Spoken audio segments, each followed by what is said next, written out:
Hey guys, Chris here from Amazon Outdoors. Be sure to watch this full video of the part 1 Devon Archer interview with Tucker Carlson on Twitter, or X rather. Leave your guys' thoughts and comments in the comment section. Do you think Joe Biden and Hunter Biden has been selling influence peddling? Do you agree with the allegations? Thanks for watching, guys. So you worked with Hunter Biden in a bunch of different businesses. What were the specific skills that he brought to clients? Well, at the end of the day, he had a career in Washington, Yeah. Graduated Yale Law School, and had a very big network in D.C., and brought that know-how and understanding of D.C. and ultimately the Biden brand. The know-how, so as far as I could tell, he wasn't doing legal work. Correct. He wasn't in the counsel's office at Burisma, right? No. So the network and the Biden brand sounds like the kind of key component of Absolutely, what yeah. he was bringing. Yep. Do you think that he would have been in those businesses, not having a business background, without his father being in a government position? It's hard to speculate in those regards. I mean, Yeah. I think when we initially met and he talked about his advisory business, his business that needed to transition from lobbying to advisory, and the interest in private equity, it seemed like a new and interesting network for us to expand our business. Whether he could have, been in that position, it's hard for me to speculate. Right. But obviously, the brand of Biden, adds a lot of power when your dad's vice president. For sure. And there was a time, maybe 10 years ago, when private equity, maybe like AI now, was just one of those terms people were throwing out, I'm in private equity. Right. But the mechanics, having done it, coming from a business background yourself, are kind of complex. Are Absolutely. they not? Absolutely. Yeah. No, it's a complex business. Takes years of training. But again, the initial idea around the business, they were going to provide, the government insight and an additional network to raise capital and then, deal with regulatory issues that you might have at the corporate level. Right. Regulatory issues. Exactly. Okay. So that would be more his area. Right. That would be his space. Right. But did he have a sophisticated understanding of regulation, do you think? I think that he led a team that had a sophisticated. Okay, because I lived in Washington a long time, around a lot of regulation. Also, a very complex area. Absolutely. I think you got to be an expert in knowing the guy, and he was the guy that was the expert in knowing the guy. He was an expert in knowing the guy. Right. And who was the guy he knew? Well, he knew a lot of people, but obviously there was some familiar, his brother, his father, some of his father's siblings. So he knew a lot of people. And obviously I know you're pointing to, the father being the key relationship. No, I'm just trying to get a sense of, Washington's not a money town. Right. People aren't in business in Washington for the most part, and most people don't have business skills that I've noticed in 30 years of living there. So really the business of Washington is selling access. That's what it looked like to me. Yes. Not just Hunter Biden, but I think that's one of the core misconceptions. I mean, it seems like when understanding a regulatory environment means selling access at the end of the day. That's how I interpret it. And I think that's how most people in Wall Street, whether they admit it or not, interpret it. Yeah. So we've got a complex business that intersects with government. We need a guy who knows it. Right. How do I, deal with getting a guy a visa that needs to come over for a business deal?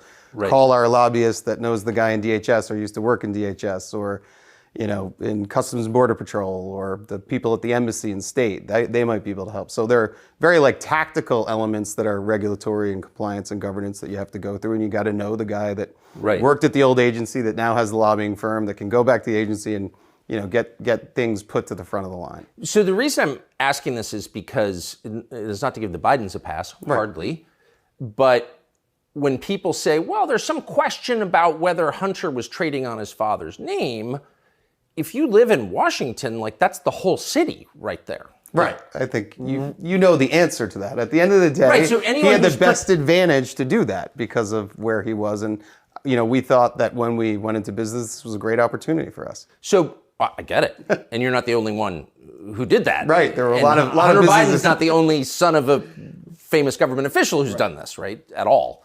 But I just wonder, when you hear people say, well, it's kind of an open question. Right. About why they hired Hunter Biden, that's pretty disingenuous, no? Right. I think at the end of it, so when you look at the whole, there are people that maybe were, sons or relatives or brother-in-laws of other high-ranking officials, but I think what we ran into and with what Hunter ran into was almost like an Icarus issue. So he got it was too close to the sun. It was too good to be true, and the connections were too close and the scrutiny too much. Yes. And it ended up destroying, it left a wake of a lot of destruction in businesses over a number of years. So how many, it's been reported, and you have said that there were occasions when Joe Biden would call in with clients present on a speakerphone. Right. How many times do you think that happened? I mean, over a 10-year partnership, I would, the number I'm going with is 20. That's probably the amount that I kind of recall. Yeah, a lot, you could say. So Joe Biden, who's very much a product of Washington, of course must have known that he was calling in to effectively a business meeting that his son was having. I mean, he must have understood that was kind of what his son was selling. Well, it's hard for me to speculate on that. But I guess my question, just to keep it to the facts, Joe Biden, then the sitting vice president, knew that there were Hunter's business associates in the room. Yeah, I think I could definitively say at particular dinners or meetings, he knew there were business associates, and or if I was there, I was a business associate too. So I think, or if, any of the other colleagues from the DC office or the New York office were there. So yeah, at times there were. From the, to be, completely clear on the calls, I don't know if it was an orchestrated call in or not. It certainly was powerful though, because, if you're sitting with a foreign business person and you hear the vice president's voice, that's prize enough. I mean, that's pretty impactful stuff for anyone in the world. It's been reported, and I know that it is true, that Hunter and his brother were very close to their dad. Absolutely. Which I think is great. Yep. I've got a lot of kids. I'm very close to them, talk to them every day. Yeah. Never called them on speaker during a business meeting. That's weird. You've got a lot of kids. You're close to them. Do you call them on speaker during business meetings? Do I call? I mean, what is that? A grown man calling his dad on a speakerphone during a business meeting? Right. And to be clear, sometimes the call was coming in and the speaker would go on. So it's just the presence. You have to be, I mean, you understand DC, right? So the power to have that access and that conversation, and it's not in a scheduled conference call, and it's a part of your family. That's like the pinnacle of power in DC. 100%. I guess I'm pivoting against the lie that I'm hearing people tell with a straight face. Congressman Goldman, for example, that we don't really know what was going on. Really? You're taking a call from the vice president and you put it on speaker. It's not just, hey, Dad, I'm in a meeting with some buddies. Right. It's let me put my dad, the vice president, on speaker. Yeah. Yep. In the rear view, it's an abuse of soft power, I'd say. An abuse of soft power. Interesting. When did you meet Joe Biden? Joe Biden, I met the first time probably at the 2000 convention. I think it was in LA, and then Boston was 2004. So those two times I probably shook hands as they made kind of the power circles around the. You've been to them through the skyboxes, and then following that, really when our partnership started in 2008, 2009-ish, conversation started. That's when I re-met Hunter and actually had a sit down and a meal with him, and talked about the transition from lobbying into strategic advisory, and then kind of some type of coalescence around having a private equity fund that would have this unique access and understanding of a regulatory environment in DC. Again, got it. To be clear. How many times do you think you met Joe Biden during the course of your relationship with Hunter? How many times? I should have this off the top of my head since I've been asked so many times. Probably same thing, 20. So I got one last question for you, and we'll do a much longer interview and get the entire story. But we found this letter, kind of amazing. It's from January 20th, 2011, which I think puts you in your late 30s, mid to late 30s. Right. Okay, so you're a younger man. This is from the Vice President of the United States, Joe Biden, to you personally, and it's personalized here at the bottom. Devon Archer, Rosemont Seneca Partners, that was your partnership with Hunter Biden in Georgetown. Dear Devon, I apologize for not getting a chance to talk to you at the luncheon yesterday. I was having trouble getting away from hosting President Hu Jintang, who's running China at that point. I hope I get a chance to see you again soon with Hunter. I hope you enjoyed lunch. Thanks for coming. Sincerely, Joseph R. Biden Jr. P.S. Handwritten, happy you guys are together. So there are many levels here. But here's the Vice President of the United States saying to you, a man in his mid-30s, who's not a government official, I'm sorry I was occupied with the guy who runs the world's largest country. I would much rather talk to you and thank you. What was he thanking you for?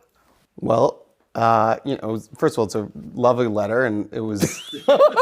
It's quite enthusiastic. It's a little weird, though, right? Yeah. Well, it was kind of the beginning of our partnership, and he was thanking me and thanking Hunter, I think, at the end of the day, for bringing this idea of this government regulatory strategic advisory business into the private equity world, and I think he was excited about the prospects for Hunter, and he was just thanking me. I think it was a nice gesture.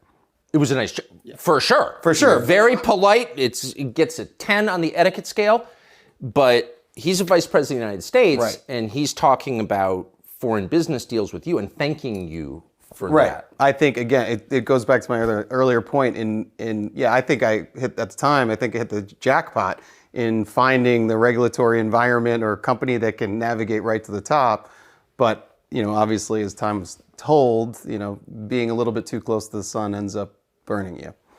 For sure. And it did you, and Absolutely. you suffered greatly for it. And this is not a criticism of you. I would think as a business guy, you use every advantage. These are not business guys. This is the Vice President of the United States. He's not allowed to be working on businesses with foreign governments while he's Vice President, I don't think.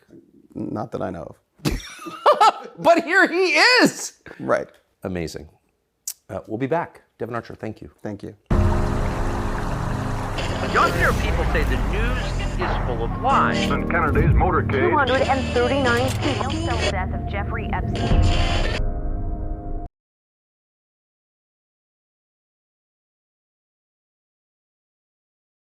Hey guys, Chris here from Amazon Outdoors. Be sure to subscribe, like, share, comment, and turn on notifications for Amazon Outdoors if you want to see more videos like this. Amazon Outdoors is a skull-hanging company based out of Michigan. We use locally sourced steel to CNC plasma cut and fabricate all of our products. Our motto is simple, effective, and affordable. There are no fancy names or over-engineered designs. The hangers are built around the skull itself to allow you to securely hang your skull anywhere you please. They are priced with hunters in mind so you don't have to spend big money to hang your big bucks. AmazonOutdoors.com